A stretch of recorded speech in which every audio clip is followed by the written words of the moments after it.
Muy bien, disculpen la velocidad a que vamos desarrollando el evento el día de hoy, lo temprano que arrancamos, pero hemos tenido la fortuna de que 3 secretarios de Estado nos visiten esta mañana y pues todos tienen que regresar por allá a atender las actividades del día que ya estuvimos platicando de ellas. Ahora vamos a hacer un formato un poquito diferente con el secretario de Energía, con Pedro Joaquín Caldwell.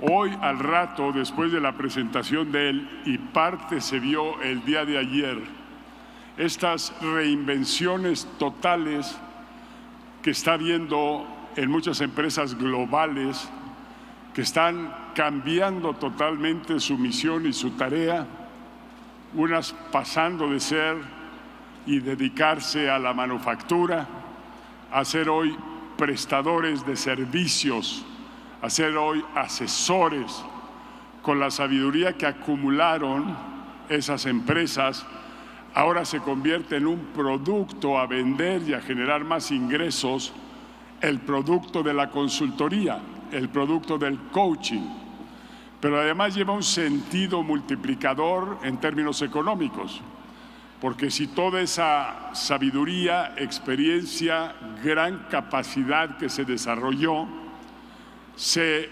transforma en servicio a otras industrias, a cualquier otra industria, entonces viene ese efecto multiplicador. Esta es la manera en que el mundo va generando riqueza de distintas maneras, pero todas el factor de innovación, el factor de cambio es fundamental. Hoy vamos a escuchar eso de parte de AT&T, que ha hecho una revolución en el cambio de su misión, su tarea y los servicios que presta y los productos que vende. Hoy vamos a escuchar también de Siemens al rato, haciendo la misma transformación, de fabricar MRIs sofisticados, manufactura, ahora están en servicios, en coaching, en otros productos y servicios que ya no son manufactura y que los llevan a multiplicar su crecimiento y a llevar sus experiencias y conocimientos a toda su clientela que han desarrollado por décadas. Me parece que es una manera de renacer, es una manera de ser para los demás que mucho apreciamos y que además tiene ese efecto multiplicador. Bueno, si esas historias son fenomenales, si esas historias son verdaderamente extraordinarias, ¿qué les puedo yo decir de este gran paso que dio México? Imaginen ustedes 70 años o 100 años de un gobierno, un solo gobierno, teniendo un monopolio completo y total en toda la materia de energía, que fue un mandato constitucional por todo ese tiempo. Lástima que a veces las constituciones se manosean, se cambian de un día para otro, a veces hasta con tonterías. Y la Constitución nuestra no se cambió con algo tan importante y fundamental como ese estrangulamiento que ya tenía todo el sector de energía por conservarse como un monopolio. Y se nos vendió el monopolio diciendo que el petróleo, los recursos petrolíferos y la energía eran propiedad de todos los mexicanos. Pero el que se apropió de ello fue el gobierno, no los mexicanos. Y los frutos que esperábamos los mexicanos llegaron a cuentagotas. Entonces a mí me parece una verdadera revolución, un cambio profundo y trascendente que además se ha planteado hacerlo en muy corto plazo, porque la competencia política de los colores partidistas detuvo esa decisión por 18 años. La había planteado el presidente Zedillo, la planteó el presidente Fox, la planteó el presidente Calderón, y hubo uno que le atinó. Y le atinó porque supo buscar el consenso, supo a través del diálogo lograr tomar esa decisión que demoró 18 años y que le costó al país lo que ya vimos del secretario de Hacienda, esa caída espectacular de la producción. El monopolio ya no pudo sostener los recursos que requería ese monopolio en términos económicos, en términos de tecnología, en términos de logística operativa. Y por tanto fueron 18 años desde mi punto de vista perdidos para la nación. Pero hoy el presidente Peña da ese gran paso adelante, logra convencer al Congreso y a la oposición que ya no había otro camino, pero que además era lo mejor para México. Y hoy esa reforma está en marcha, ese aterrizaje de monopolio a una empresa de mercado.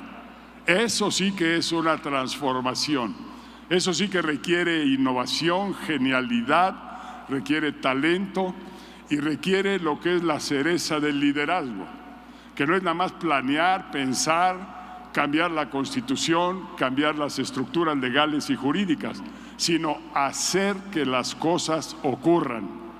Y esa es la tarea del secretario y de todo su equipo.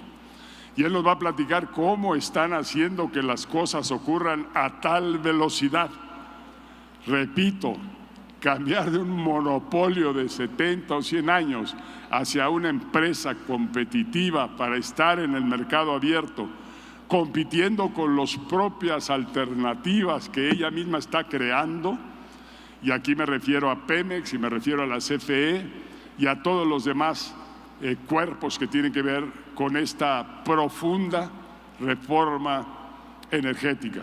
Y sí, de todo lo que escuchamos hoy, y lo enfatizó el gobernador Márquez, que la energía es lo que mueve a la manufactura, que si no contamos con energía abundante en términos económicos, que sea económica o a buen precio, se detiene la manufactura, se detiene el avance de la tecnología, se detiene el presupuesto de ingresos del gobierno federal, estatal y municipal, se detiene la creación de nuevas, pequeñas y medianas industrias. Entonces casi podemos hablar de un caos si esto no se hace rápido, atinado y feliz. Así que, secretario, por favor, ¿me quieres acompañar aquí?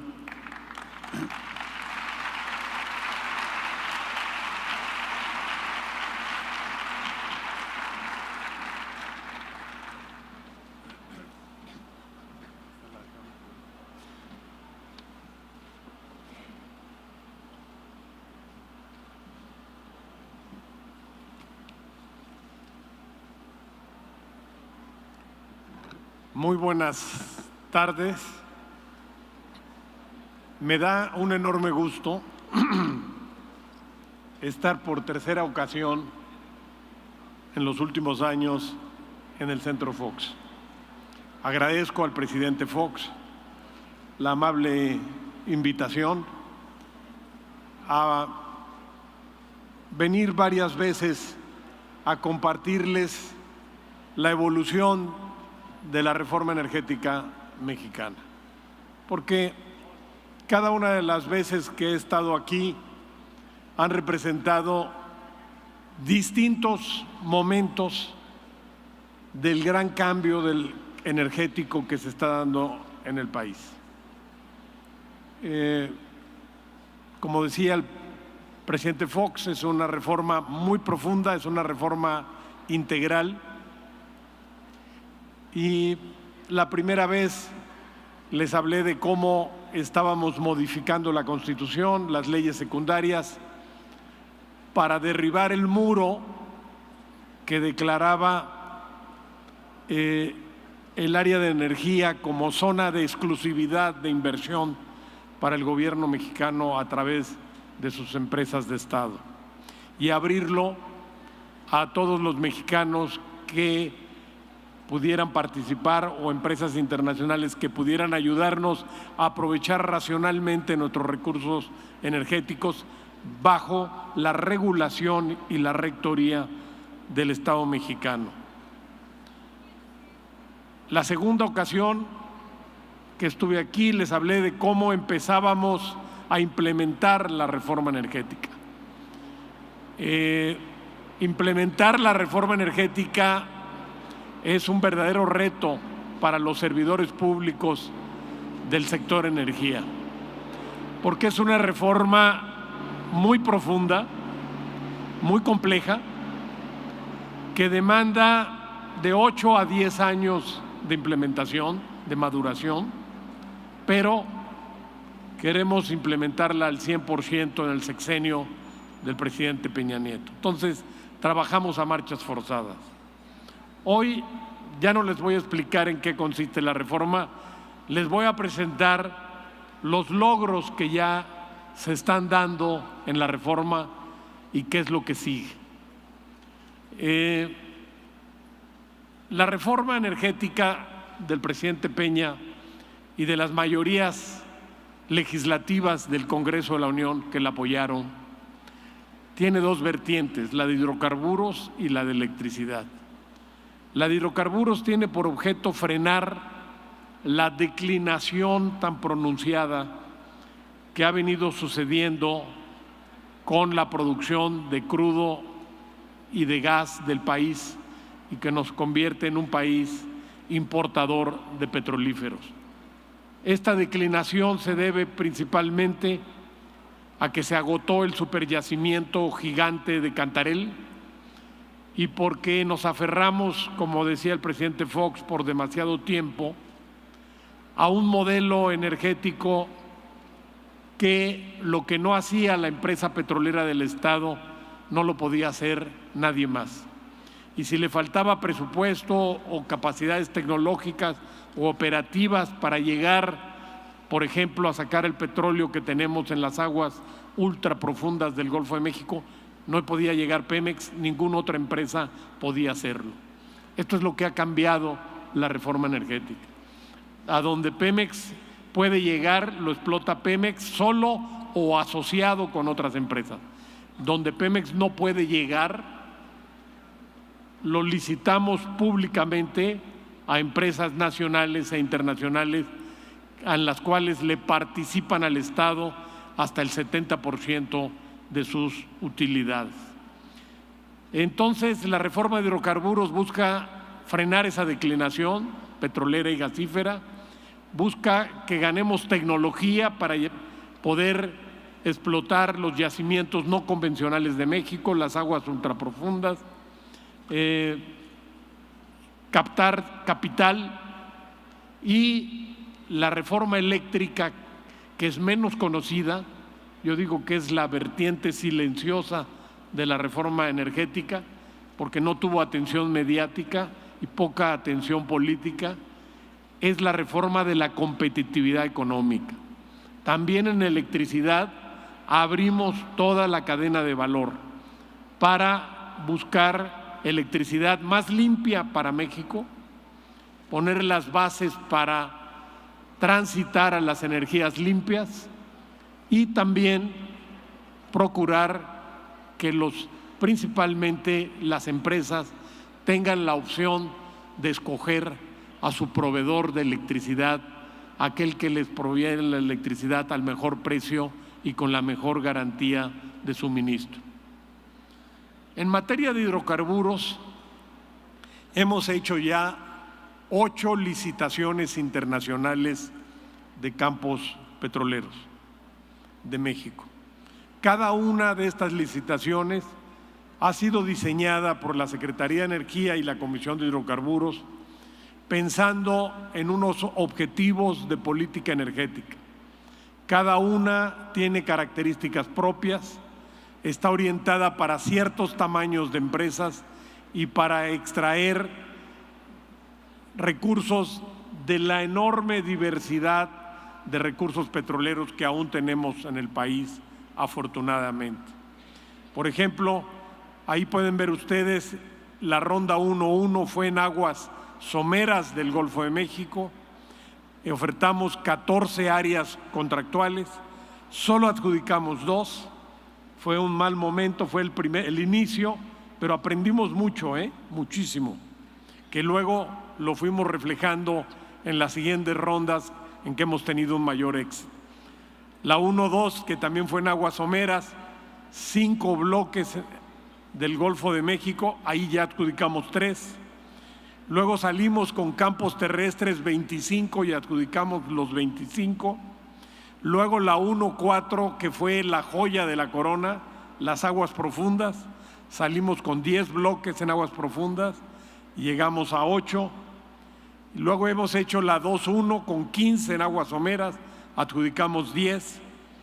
Y luego hicimos 2 de campos terrestres y ofertamos 24 y adjudicamos 21 en estas 2 rondas. El resumen, después de estas 8 licitaciones, es que ya hay 70 contratos de exploración y extracción con empresas nacionales e internacionales. El porcentaje de éxito que tenemos de adjudicar los lotes ha sido del 74%, que es un porcentaje muy alto conforme a parámetros internacionales. O sea, de cada 10 lotes adjudicamos aproximadamente 7.4. Algo que es muy importante y que quisiera precisarlo aquí es que el 70% de las utilidades que generen estas inversiones son para el Estado mexicano. Los adversarios de este gran cambio energético de México andan diciendo por ahí que estamos regalando los recursos naturales del país. Nada más falso que esto.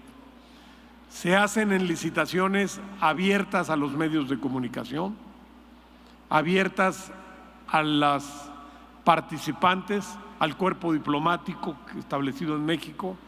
Las siguen por internet 100,000 personas. El Estado mexicano no invierte un peso, solamente licita el área que está estableciendo. El que corre el riesgo y el que aporta toda la inversión es la empresa privada. Y si tiene éxito ese campo, el 70% de la utilidad promedio va a ser para el Estado mexicano. La otra gran aportación que nos han dejado estas licitaciones en tierra y en mar es que antes teníamos en nuestro país solo una gran empresa petrolera, Petróleos Mexicanos, que sigue estando ahí, sigue siendo una empresa competitiva, pero ahora ya contamos con 66 nuevas empresas privadas establecidas en nuestro país y 33 de ellas son mexicanas. O sea, la reforma energética ha dado vida a un sistema industrial de hidrocarburos privado altamente diversificado. Y las empresas internacionales que tenemos en nuestro país también están altamente diversificadas. Tenemos empresas de Europa, todas las petroleras europeas están ya en México, desde BP o Shell, que son británicas, hasta Repsol, la española, Total, la francesa, Eni, la italiana, que ha sido muy agresiva participando en esto, la gran empresa noruega, Statoil, probablemente la mejor empresa petrolera de gobierno del planeta, está también en México. Está Lukoil de los rusos, está también ya aquí empresas de Asia, tenemos empresas de Japón, de Malasia, de Australia, ya participando de este sistema industrial privado diversificado que ha creado la reforma.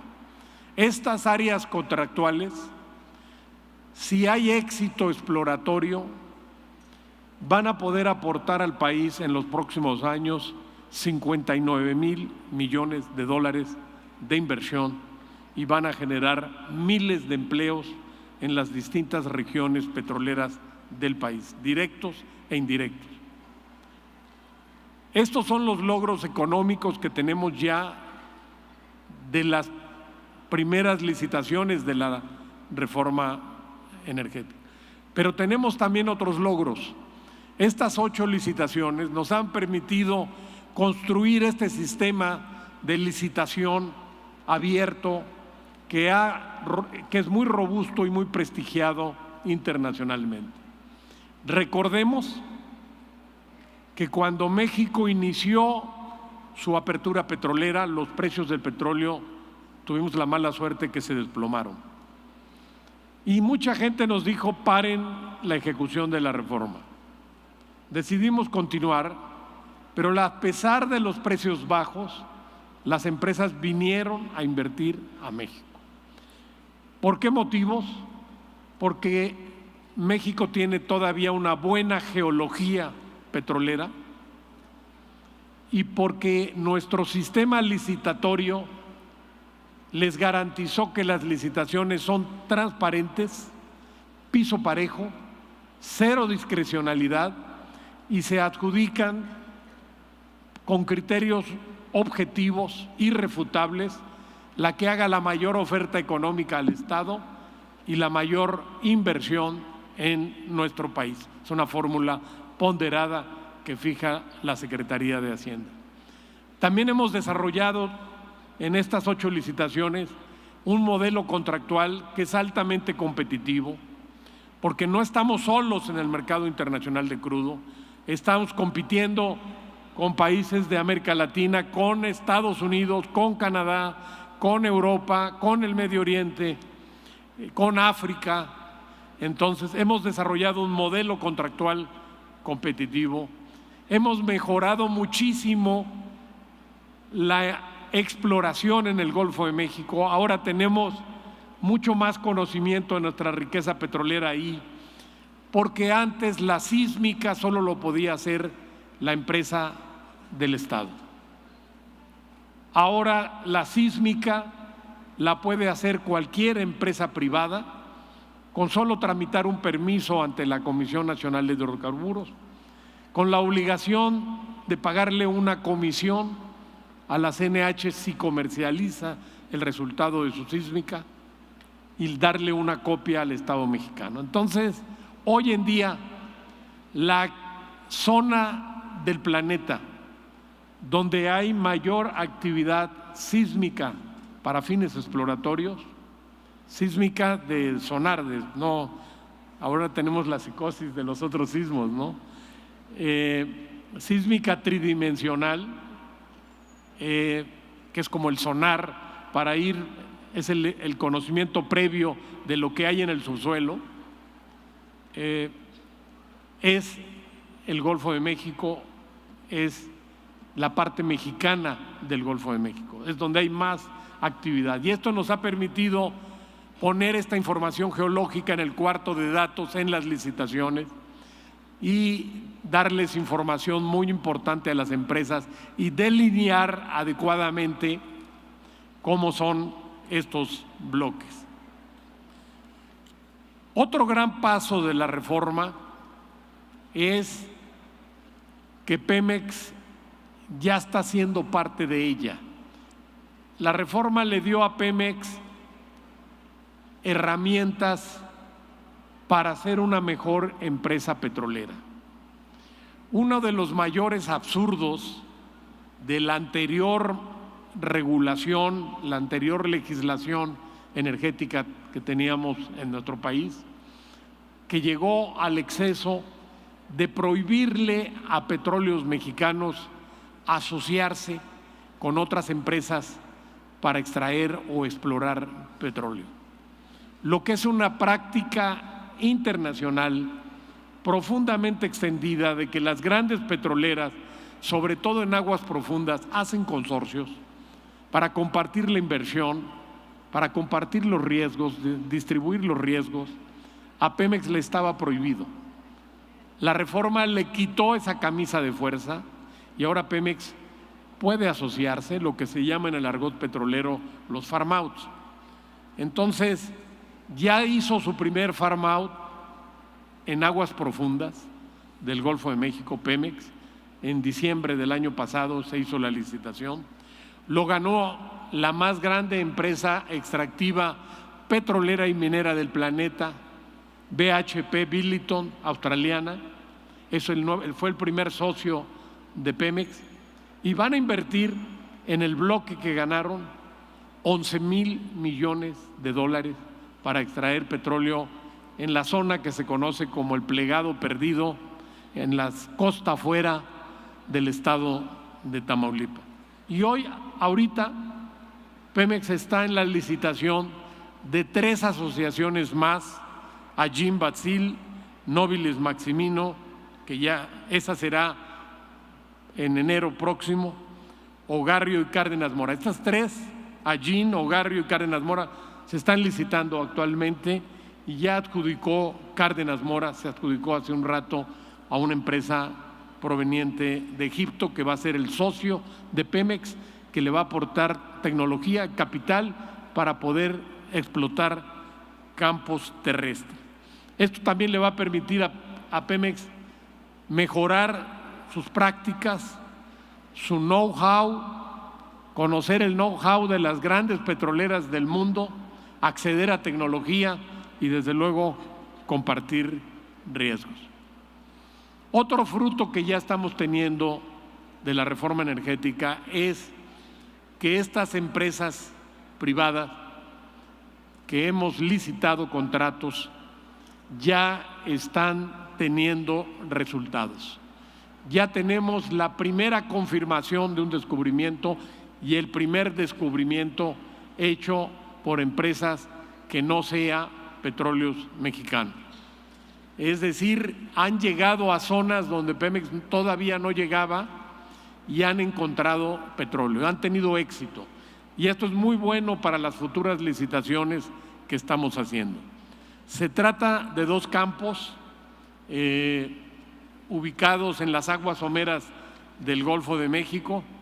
El primero tiene los pozos Amoca, Mistón, pero también el pozo Tecoali, que se ha encontrado petróleo. Han encontrado petróleo de muy alta calidad, perforando 3,200 metros, tirante de agua y subsuelo, y han encontrado yacimientos que se estiman alrededor de 1,400 millones de barriles de petróleo.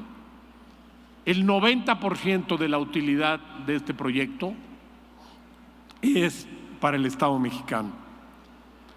Y también este descubrimiento lo hizo la empresa italiana Eni. El otro es un consorcio de una empresa mexicana, Sierra, asociada con una empresa inglesa y una norteamericana, Premier y Talos, y frente a las costas de Tabasco han hecho otro descubrimiento de cerca de 2,000 millones de barriles aproximadamente, y allá en ese campo la utilidad para México sería de 83%, reitero, sin invertir un solo centavo y sin correr un solo riesgo. Animados por estos éxitos, hemos apretado el paso en la implementación de la reforma energética. Hemos puesto más carne en el asador. Ya convocamos la ronda 2.4 en aguas profundas, que cuenta con más superficie y más recursos prospectivos que la primera ronda 1.4 en aguas profundas que hicimos el año pasado en diciembre. Ahora estamos ofertando 29 áreas contractuales en 3 zonas petroleras en profundidades que van de los 1,000 metros a los 3,500 metros de profundidad.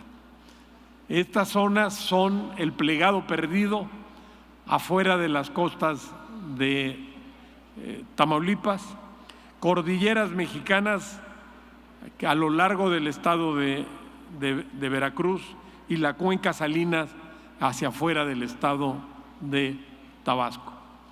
Se trata de zonas de alto potencial petrolero y gasífero y estamos incluyendo muy buena información geológica. Y ya dimos el paso para la siguiente licitación, que es la ronda 3.1 en aguas someras. Aquí estamos ofreciendo 35 áreas contractuales en 3 cuencas petroleras. Estas en profundidades menores de 500 metros. Burgos Marino, afuera de Tamaulipas, Tampico, Misantla, frente a Veracruz y cuencas del sureste, Tabasco, Campeche.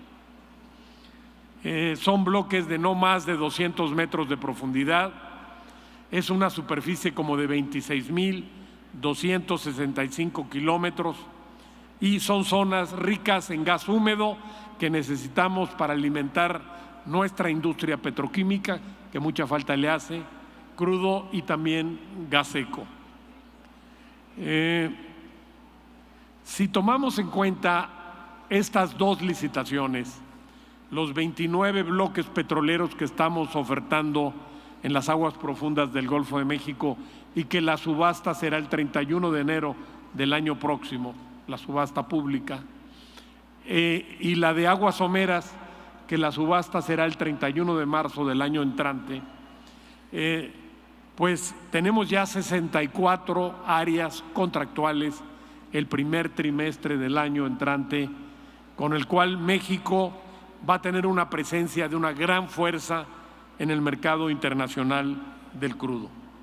Se trata del 53% de nuestros recursos del plan quinquenal y el 39% de la superficie de nuestro plan quinquenal.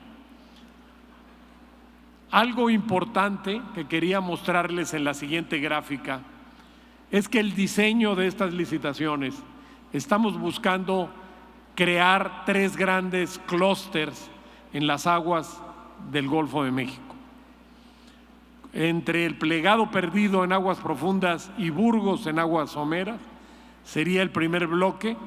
Ahí pueden ver ustedes cómo va a haber una actividad petrolera de una enorme intensidad a partir de las licitaciones que estamos haciendo, pero también de actividades que va a tener Pemex con sus socios y otros campos que hemos asignado ya. Entonces van a haber 3 grandes clústeres petroleros en el Golfo de México, el de Burgos y Perdido, Tampico, Misantla con cordilleras mexicanas, y se va a ampliar considerablemente el que ya existe que desarrolló Pemex, cuenca salina más cuencas del sureste. Otra de las grandes transformaciones que trae la reforma energética es que hemos abierto toda la cadena de valor a la inversión privada, a la competencia y a la productividad.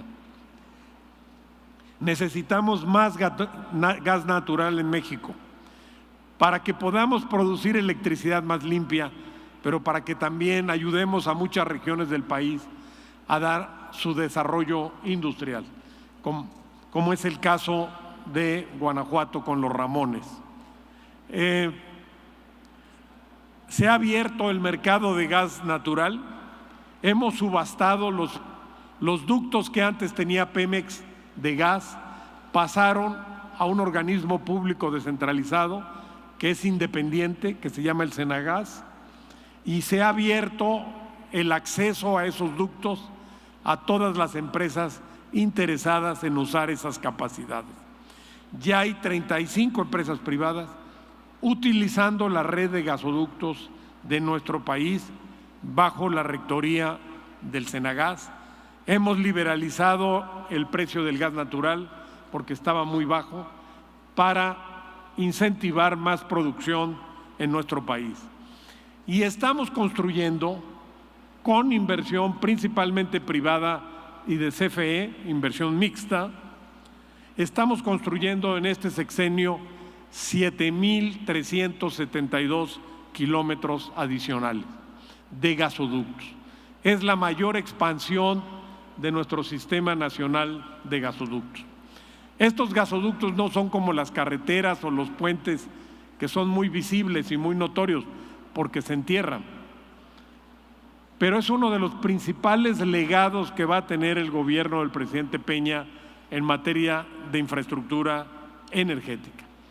Prácticamente vamos a llevar el gas natural con esto al 80% de las regiones de nuestro país y vamos a entregar el sexenio con un sistema nacional de gasoductos de 18.700 kilómetros que van a estar alimentando la reconversión de las plantas de electricidad de CFE a gas, plantas privadas que se podrán alimentar de gas, y vamos a, como decía, a fomentar el desarrollo industrial, llevando gas a regiones que lo tenían, pero que estaba restringida la oferta. Este va a ser un nervio económico muy importante que va a tener un efecto muy favorable sobre la economía del país. La gran ventaja del gas natural es, primero, ambiental.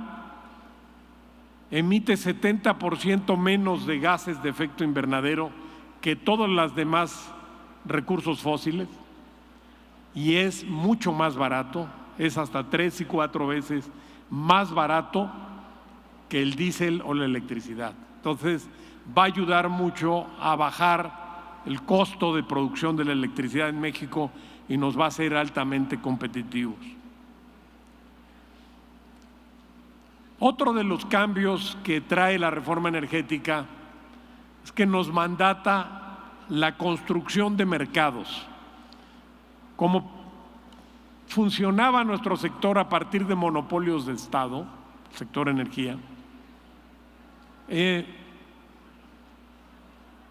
ahora tenemos que construir mercados en el nuevo, porque queremos traer diversidad de empresas, como les decía, competencia y productividad. Entonces, una de las tareas más complejas de implementar la reforma es que tenemos que construir el mercado de gas natural, el mercado de gasolinas, el mercado de electricidad. Y en esa tarea estamos. Durante muchos años, el único proveedor de gasolinas de nuestro país era Petróleos Mexicanos. El precio era único en todo el país, independientemente de los costos de producción o de transporte, el costo de las gasolinas. Era un precio administrado, fijado por la Secretaría de Hacienda. Y se restringió muchísimo la inversión de empresas privadas en plantas de almacenamiento y en transporte de combustible. El resultado fue que llevamos casi 15 años que no se construye un nuevo ducto para transportar petróleo en México, porque no alcanzaba el presupuesto de Pemex, entonces nadie más lo podía hacer. Y tampoco creció la capacidad de almacenamiento de nuestro país. Tenemos capacidad de almacenamiento solamente para 3 días, lo cual afecta nuestra seguridad energética. Las recomendaciones internacionales es tener almacenamiento de gasolinas por lo menos 35 días. Entonces, tenemos solo 3 días de almacenamiento. Para el Valle de México tenemos almacenamiento para 24 horas. Entonces, la reforma le dice al sector privado: invierte en almacenamiento. Se acabó la prohibición de que no podías invertir en almacenamiento. Y hemos fijado una política de almacenamiento que nos va a permitir para el 2020 pasar de 3 días a 5, 2022 8, 9 días y más adelante 15 días de almacenamiento. Otra de las cosas que sucedió es que en tanto nosotros nos aferrábamos a este modelo cerrado, el país se convirtió en un voraz consumidor de gasolinas. Somos el 4º país que más gasolina consume en el planeta. Y pretendíamos atender esta demanda gigantesca solo por una empresa, solo con precios únicos y restringiendo inversión privada. Ahora liberalizamos los permisos de importación de gasolina. Ahora cualquier particular, cumpliendo algunos requisitos, puede importar gasolina. Hay quien comenta que solo se le han dado permisos de gasolina a una sola empresa. Eso es falso. Hemos emitido en la Secretaría de Energía 230 permisos de gasolina a 17 empresas privadas que ya están importando gasolinas, 32 empresas que ya están importando diésel. Y hemos dado de diésel 334 permisos. Pero algo muy importante Hay 26 nuevas marcas de gasolinas ya en nuestro país. Es decir, los consumidores gradualmente van a poder escoger distintas marcas, calidades de gasolina. Todavía nos falta avanzar mucho en este mercado, pero es ya saludable ver la presencia en 8 meses de 26 nuevas marcas, y esto se va a incrementar gradualmente y en la medida en que vaya llegando también más inversión para construir ductos para transportar gasolina, o por ferrocarril también se puede transportar gasolinas, y terminales de almacenamiento y nuevas gasolineras. Nosotros creemos que este mercado que apenas se están haciendo de gasolinas puede traerle al país 16.223 millones de dólares de inversión en los próximos años, 1.650 millones de dólares en nuevos poliductos, 1.500 millones de dólares para transportar petrolíferos por ferrocarril, 1.073 en terminales de almacenamiento y cerca de 12.000 millones de dólares en nuevas estaciones de gasolina o en modernización de las existentes. Pero les decía que la reforma energética no solo es hidrocarburos, que también es electricidad. Ya echamos a andar el mercado eléctrico, el primer mercado eléctrico. México tiene 30 años de retraso en creación de mercados eléctricos, 30 años. Hacer un buen mercado eléctrico puede tomar de 8 a 10 años. Llevamos ya año y medio construyendo nuestro mercado eléctrico y ha habido una gran respuesta, tanto de la CFE a participar en este mercado como de las empresas privadas de electricidad establecidas en México. Ya tenemos 28 empresas que van al mercado del día a día que maneja el Centro Nacional de Control Eléctrico, organismo descentralizado, sectorizado en la Secretaría de Energía. De estas 28 empresas que son las pioneras de nuestro mercado eléctrico, 19 son privadas y 9 de la CFE. Y hay una cola de 33 empresas que están solicitando hacer los trámites respectivos para ingresar a este mercado, donde van a poder acudir los suministradores a vender su electricidad y los usuarios, principalmente las empresas, a comprarles electricidad en el corto plazo. De la misma manera, como tenemos el mercado de corto plazo, hemos lanzado subastas de largo plazo en energías limpias. Hicimos subastas donde salimos a comprar electricidad limpia para los próximos 15 años, porque la matriz energética del país tiene que cambiar. Una de las mayores virtudes de la reforma energética mexicana es que fija las bases para la transición del país de las energías fósiles, el petróleo, a las energías verdes. Estas subastas han tenido un resultado excepcional. Hemos hecho 2 subastas de largo plazo y hemos captado en esas 2 subastas 6.600 millones de dólares. Casi la mitad de los estados del país, gracias a esta inversión, van a contar con una planta de generación limpia, por lo menos.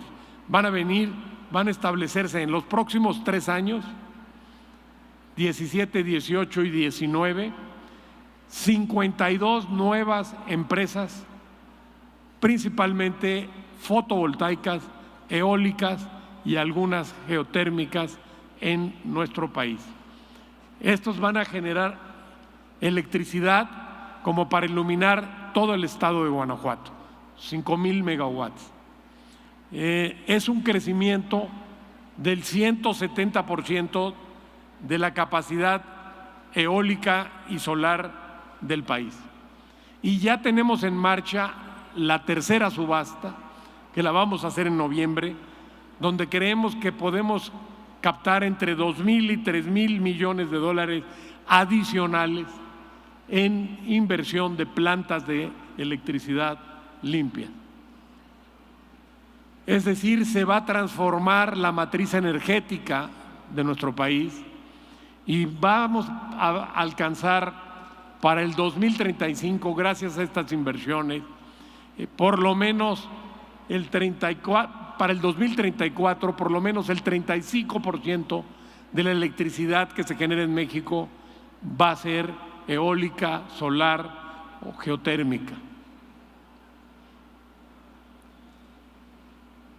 Ya echamos a andar también, así como tenemos el mercado de corto plazo, el de largo plazo, ya echamos a andar el de mediano plazo, que reduce la incertidumbre en los precios, flexibiliza la participación y le abre un espacio para aquellas empresas que quieren hacer transacciones no tan largas como los 15 años de largo plazo, ni tan cortas como el día a día, sino de 3 años. Esta subasta será en febrero del 2018. Otro de los grandes logros que ya tiene la reforma energética en el tema de electricidad es que nos ha permitido crear el Fondo del Servicio Universal Eléctrico.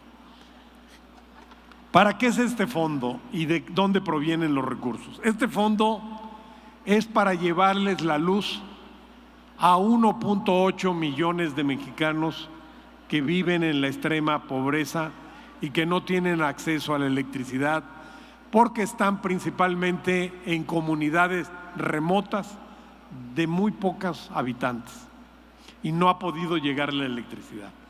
México es un país muy bien electrificado. Otros gobiernos hicieron una gran tarea en este sentido y tenemos una tasa de electrificación de 98.5%, que aún dentro de los países OCDE es una tasa muy alta. Pero tenemos 1.5 que están en estas comunidades que no habíamos podido llevarles la luz eléctrica y ahora lo vamos a hacer a través de la reforma eléctrica con el Fondo del Servicio Universal Eléctrico. Es decir, no de recursos del presupuesto federal, no vamos a cargarle más al presupuesto federal, recursos excedentes que está generando el mercado eléctrico mayorista, van a este fondo y vamos a juntar entre 2016 y 2021 $12,000 millones para llevar la electricidad a esas comunidades. Las que están a menos de 5 kilómetros de la línea de distribución, se las vamos a prolongar. Y las que están a más de 5 kilómetros, vamos a ponerles sistemas aislados, la tecnología de los paneles fotovoltaicos para que puedan tener acceso a la electrificación. La primera licitación ya la tenemos en marcha, van 569 millones de pesos para las que están cercanas a la red y 438 millones para instalar paneles solares. En unas semanas más haremos la segunda y la tercera licitación hasta alcanzar a ejercer una parte importante de estos 12,000 millones de pesos para electrificar a los más pobres mexicanos y a las regiones más apartadas del país. Otro gran cambio que trae la reforma energética es que democratizó la generación de electricidad. Antes solamente el Estado podía generar la electricidad, solo el gobierno a través de su empresa de Estado. Hoy lo pueden hacer empresas privadas, pero también la pueden hacer pequeñas empresas no eléctricas y la van a poder hacer los ciudadanos en sus casas. La reforma energética permite que cualquier ciudadano pueda instalar paneles solares en los jardines o en los techos de sus casas de habitación, generar su propia electrificación, autoabastecerse y, si es posible, venderle sus excedentes a la Comisión Federal de Electricidad. Hemos abierto esta parte en la reforma energética, hemos simplificado los trámites para que la gente pueda acceder a esto. Ya hay empresas privadas que le están ofertando a la gente la adquisición de paneles, se los están financiando y puedan ir generando su propia electricidad. Esto, además de democratizar la energía, nos va a permitir reducir pérdidas en la red de transmisión y contribuir también a la meta que tiene el país de más generación eléctrica limpia para no dañar nuestro ambiente.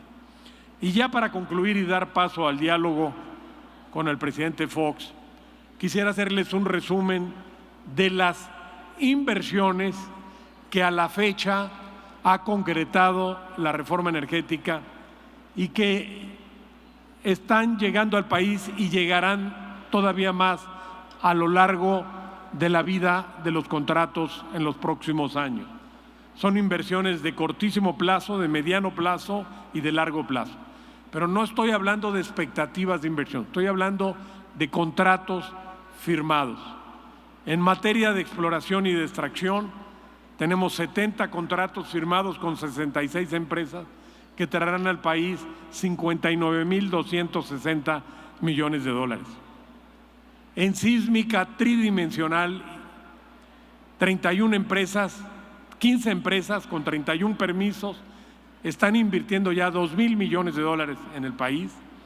En gasoductos son 12.200 millones de dólares lo que se están invirtiendo, más los 6.600 millones de dólares que vienen en electricidad limpia en los próximos 3 años al país. En total, 80.000 millones de dólares. Faltan 16 meses a la administración, nos faltan varias licitaciones de energías limpias, varias licitaciones petroleras, inversiones en terminales de almacenamiento. Entonces, tenemos plena confianza, casi la certeza, de que el gobierno del presidente Peña Nieto va a dejar como uno de sus principales legados más de 100.000 millones de dólares en inversiones contratadas, que es una semilla planteada que va a generar empleo, derrama económica y desarrollo en muchísimas regiones de nuestro país. Muchas gracias por su atención.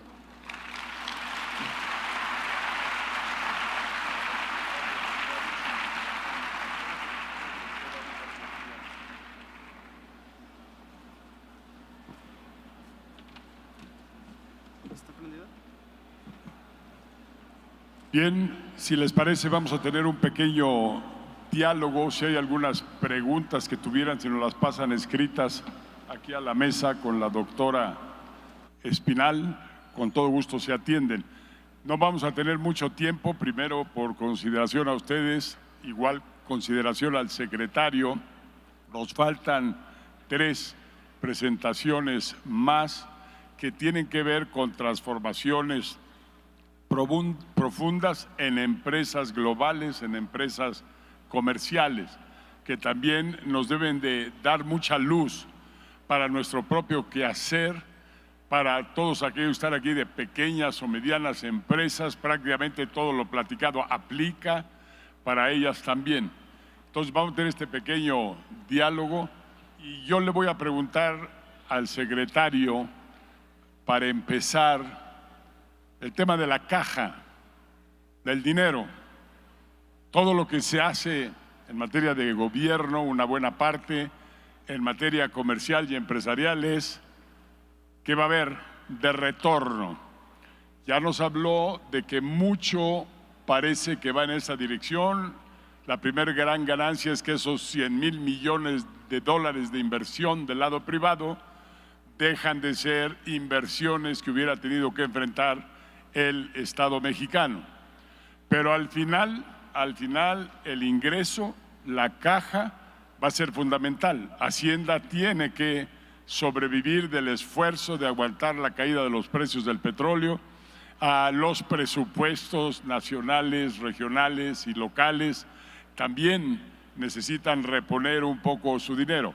Entonces, la pregunta es, la caja para el Estado mexicano puesta en tiempo, ¿cuándo piensa, secretario, que llegaremos a un break-even del tema del ingreso del Estado mexicano? ¿Cuándo Pemex, porque sigue pues generalmente reportando pérdidas, entra en un break-even, ya deja de tener las pérdidas o los desembolsos. ¿Y para cuándo estaría previsto que CFE, que también reporta todavía frecuentemente pérdidas, estaría en una posición de equilibrio? Que eso sería lo más maravilloso que sucediera con esta reforma. Bueno, el ingreso que va a tener la Secretaría de Hacienda se conforma por varios renglones. Hay alrededor de 3 o 4 impuestos que se le cobra a las petroleras. Hay 2 que tienen un concepto como de predial petrolero. Uno federal, se cobran de acuerdo a la superficie del bloque asignado. Es una cantidad que se cobra por kilómetro cuadrado. Bloques más grandes le pagan más durante la actividad exploratoria al gobierno federal. Hay otro predial local que va para los estados petroleros, que se suma también a esta renta petrolera. Hay un impuesto que se cobra adicional sobre barril de petróleo producido, más el impuesto sobre la renta que tienen que pagar las empresas petroleras. Además de esto, en las licitaciones, las empresas petroleras establecen una regalía económica adicional para el Estado mexicano. La suma de todos estos conceptos de los impuestos, más la regalía económica, que es la participación que se lleva el Estado de la utilidad del proyecto, ascienden en promedio a lo que hemos logrado en 8 licitaciones, aproximadamente 70%. Esos recursos empiezan a entrar, ya los prediales petroleros ya empezaron a entrar a la caja, van al Fondo Mexicano del Petróleo que creó la reforma. Es un fondo que administra el Banco de México, que tiene consejeros independientes.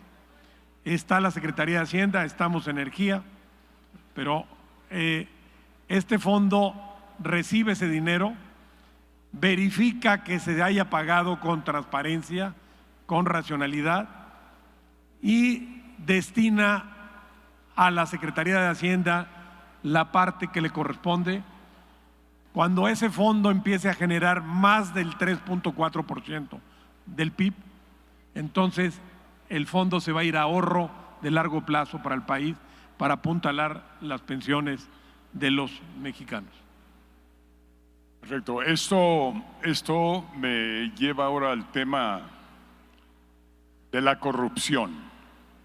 Ya nos platicaron aquí los secretarios anteriores que es un tema que está en el Estado de Derecho, que es un tema que ya se empezó a atacar por todos los frentes, que está inconcluso el nombramiento del famoso zar de la corrupción y no hay acuerdos en la Cámara de quién debiera de ser, y por tanto ojalá y eso termine rápido. Pero el caso del petróleo, y normalmente sucede en los monopolios, la corrupción crece y crece y crece.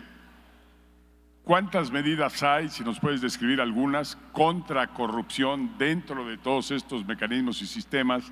Lo ligo a las comisiones, a los consejos de administración, a este fondo del petróleo. Hay muchos puntos donde la corrupción está siendo atacada y finalmente el propio hecho de que estén todo ese gran número de empresas que no por ser empresas privadas son santas manos, que no hacen corrupción, como ya lo vimos en el caso de Odebrecht y otras. ¿Quién va a vigilar que ellos no se vuelvan corruptos? ¿Y quién va a vigilar o asegurar que la corrupción no siga dentro de este sistema creado? Lo que más genera corrupción en la actividad petrolera o en cualquier otra actividad humana de corte económico son 2 cuestiones: es la opacidad y la discrecionalidad en la toma de decisiones. La reforma energética ha aportado al modelo petrolero mexicano transparencia y ha cerrado espacios a la discrecionalidad. Los contratos petroleros se llevan a cabo. El proceso licitatorio no lo hace una sola dependencia, lo hacemos 4 instituciones del Estado mexicano. 2 dependencias directas del gobierno federal, pero interviene un órgano autónomo que es la Comisión Nacional de Hidrocarburos, que son técnicos especialistas nombrados por el Senado de la República, 2/3 partes, que hacen las licitaciones, asignan los contratos, supervisan a las empresas, pero no participan de los ingresos y egresos económicos. Ahí entra el Fondo Mexicano del Petróleo, que está en Banco de México. Todas las licitaciones son públicas, se transmiten en tiempo real por internet. Hay licitaciones que hemos tenido registros, las han seguido más de 100,000 personas por internet. Todas las consultas de las empresas con la Comisión de Hidrocarburos que hace las licitaciones se hace por escrito y se publican en internet. Si llegan a haber audiencias de las empresas participantes con los comisionados, esas audiencias tienen que haber por lo menos 2 comisionados, tiene que grabarse lo que se dice ahí y se publica también como medidas para evitar corrupción. Los contratos petroleros, todos están publicados en las páginas de internet de la Reforma Energética, de la Comisión Nacional de Hidrocarburos, y pueden ser consultadas por parte del público. Esto nos ha dado una gran credibilidad, Vicente. Si ofrecemos a las empresas piso parejo, transparencia en la asignación de los contratos, la inversión fluye de mejor manera a México, como estamos viendo con estas licitaciones petroleras. Bien, lo creado hasta ahora de Pemex, y voy en esta misma dirección, acercó una innumerable cantidad de proveedores que se acostumbraron, perdón la expresión, a mamar, a sacar muy buenos contratos y muy buenas tajadas de Pemex. La pregunta ahora es, Pemex mismo, ¿cómo está poniendo sus guardasalvas para el tema de la corrupción? Tenemos que transformar a Pemex. La primera decisión que tomó la reforma energética fue algo que tú fuiste precursor. Yo recuerdo en tu gobierno nombrar empresarios de gran prestigio como consejeros de Pemex. Me parece que hubo una acción en ese sentido. Lopitos me la quitó. Bueno, ya sabes quién es Lopitos.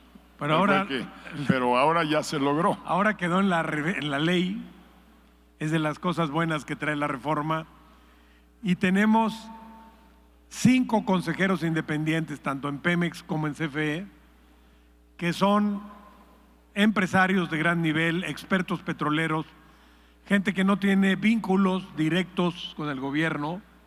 Algunos, por ejemplo, en Pemex han estado aquí en los foros, Carlos Elizondo, por ejemplo,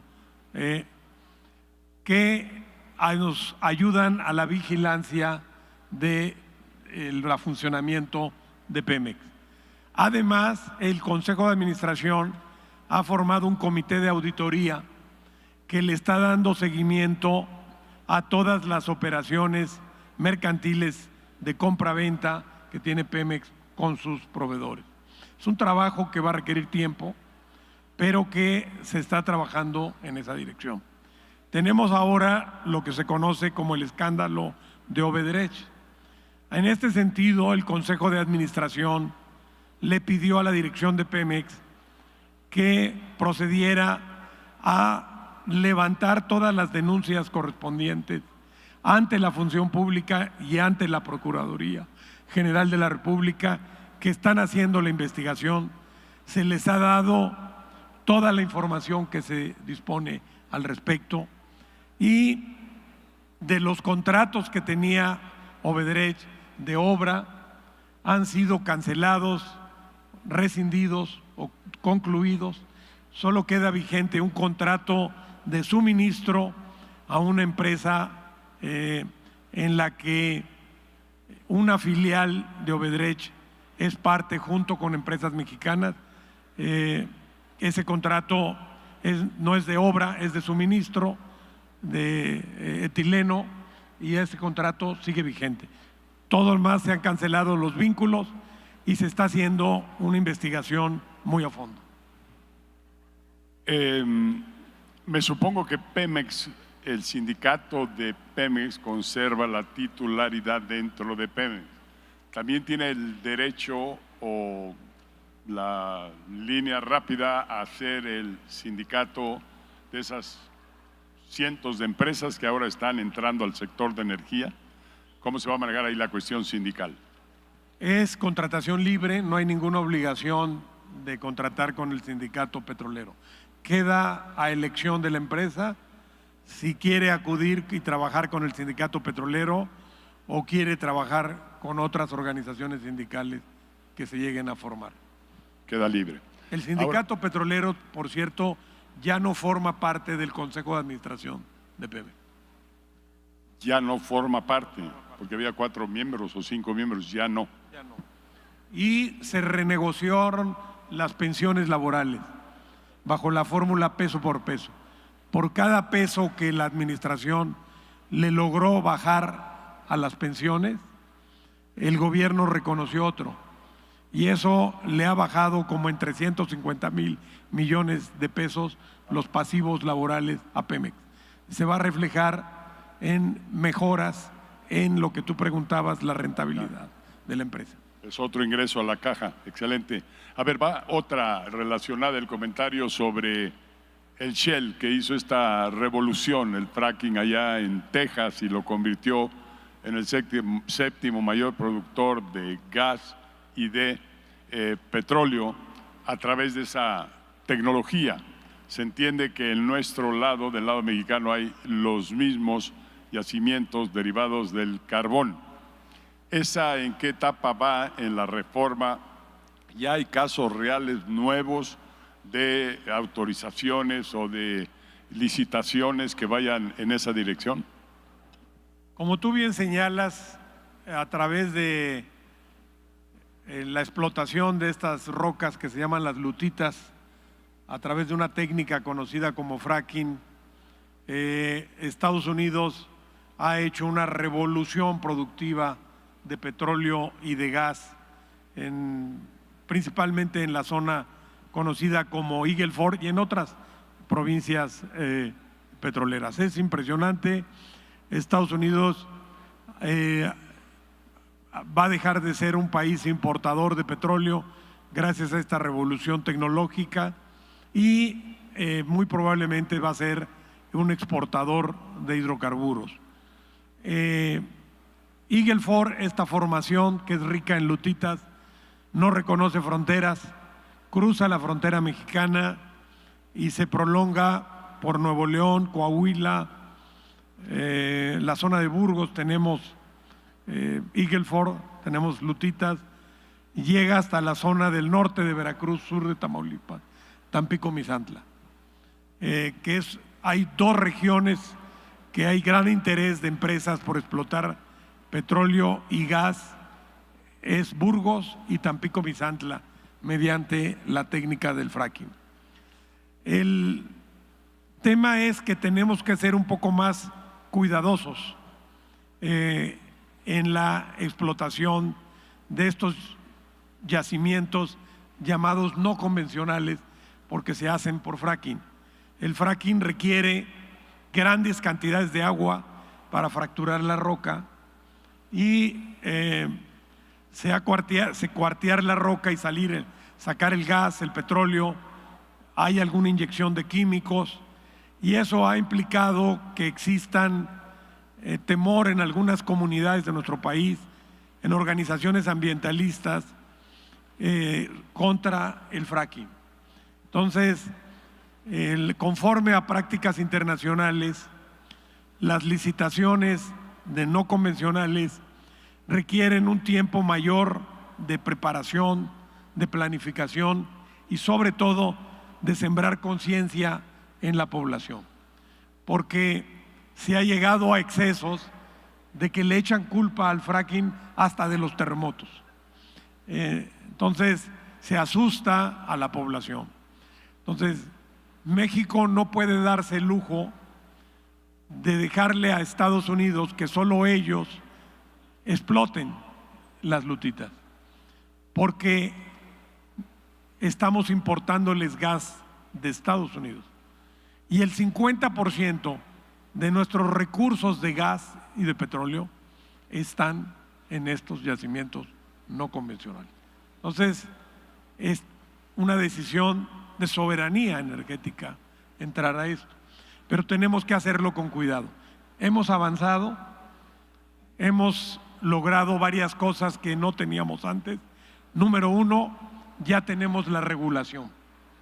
Ya hay una regulación tanto de ASEA, la Agencia de Seguridad Industrial, para supervisar que el fracking, cuando se haga en México, se haga con fórmulas o las mejores prácticas internacionales. Conagua ya emitió su regulación para cuidar que no se contaminen los mantos acuíferos o no se disponga de agua que corresponde a riego agrícola o consumo humano para el fracking y desatender a las comunidades. Ahorita se están capacitando para poder supervisar adecuadamente la aplicación de esta reglamentación y estamos trabajando con los gobiernos de los estados y con los liderazgos sociales para desdemonizar el fracking, explicándoles que, como toda actividad de explotación de hidrocarburos, tiene riesgos ambientales, pero que si se hace adecuadamente no causa un deterioro ambiental como estamos viendo que lo hacen en Texas o en Nuevo México. Entonces, lo que tenemos que hacer es la regulación, la supervisión, concientizar a gobiernos locales, a comunidades de que se van a beneficiar porque se llevan una participación de lo que se extraerá de los no convencionales y el siguiente paso, poner criterios de precalificación para que las empresas que accedan a estas licitaciones cuando se hagan sean empresas con experiencia en fracking, no sean novatos y que hagan buenas prácticas ambientales de extracción. Bien, sí, la realidad es que ahí está un nuevo Cantarell al cuadrado y de Cantarell vivió este país por muy buen rato. Entonces ahí hay una gigantesca oportunidad, pero creo que se entiende bien este otro lado de la moneda, que aquí inclusive en el mar es fácil licitar o dar territorios, pero en tierra firme pues puede haber poblaciones indígenas, puede haber poblaciones y comunidades humanas, puede haber esa naturaleza que se puede destruir, puede haber esa escasez de agua. Yo creo que es sabio lo que se está haciendo, pero ¿saldrá algo ya a la calle, alguna ya primera esfuerzo práctico en el terreno dentro de la administración? Este ya es un estimado tuyo, ¿lo ves posible? Bueno, lo estamos en este momento evaluando. Tenemos lista la 2.5, la tenemos diseñada para la parte norte del país y para Tampico-Misantla. Solamente estamos terminando estos trabajos y eso nos permitirá determinar el momento oportuno en que podemos salir. Bueno, aquí está Memo Romero, ya me están marcando el tiempo, pero me quedan dos todavía preguntitas aquí muy rápidas. Una, el Fondo Petrolero va a ser un poco de justicia porque el hecho que un estado tenga petróleo o tenga más posibilidades de generación de energía eléctrica, ¿qué pasa con los otros? ¿Les derrama algo del Fondo Petrolero o Hacienda redistribuirá? ¿O los ganones van a ser los estados que cuentan con este recurso? De los ingresos petroleros, sí, lo que ingresa al Fondo Petrolero, que sea hasta menos del 3.4, se asigna a los fondos que están creados en el presupuesto federal de estabilización, de reparto a los estados y va a financiar el presupuesto federal. O sea, sí hay una derrama hacia los otros estados. Sí hay y lo último ya que tenía yo por aquí, que es importante, el hackeo del petróleo en los ductos. ¿Ya se vislumbra el control de ese tema del robadero en los ductos y los accidentes que causa? Es una de las mayores lacras que tenemos en el sector energético. El robo de combustibles, estos huachicoleros, lo que se llama, es un delito que le roba ingresos a la nación, debilita el patrimonio de Petróleos Mexicanos, causa daño ambiental porque con frecuencia lo hacen imprudentemente y provocan derrames que dañan el medio ambiente, las zonas donde se practica, pero también deterioran el tejido social, porque ya está participando delincuencia organizada aquí y está involucrando comunidades, las está haciendo cómplices a las comunidades de estas actividades ilícitas. Ha crecido exponencialmente el robo de combustibles en nuestro país y eso llevó al gobierno a replantear la estrategia hace como 4 o 5 meses y que ya estamos teniendo buenos resultados. ¿Cuáles son los rasgos de esta nueva estrategia? Número 1, primero, mejor coordinación al interior del gobierno federal entre las distintas instituciones de seguridad nacional. Sobre todo, mucho más cooperación entre inteligencia financiera de la Secretaría de Hacienda con el área comercial de Petróleos Mexicanos. Ya empezaron a cruzar información porque resulta que hay gasolineras de Pemex que venden al público y cuando cruzas esta información te das cuenta que tienen ingresos por esas ventas, pero que sus compras a Pemex son 0. Entonces ya se empezaron a clausurar estas gasolineras, es decir, se ha ido sobre los vendedores de este combustible ilícito. Sobre todo en el llamado Triángulo Rojo en el estado de Puebla ha habido muy buen resultado con estas acciones. Hay mayor involucramiento de la Policía Federal, la Marina, el Ejército. Se está buscando una mejor coordinación con los gobiernos de los estados para poder abatir esto. Y en algunos casos se ha llegado incluso a cerrar el ducto de gasolina y a transportarla de otra manera. Lo que estamos viendo, ya no es mi área, pero lo que sí estamos viendo es que, por ejemplo, en donde se ha tenido éxito esta estrategia, estos delincuentes se están moviendo a afectar a la sociedad en otro tipo de delitos. Pero se está avanzando considerablemente para eliminar esta lacra.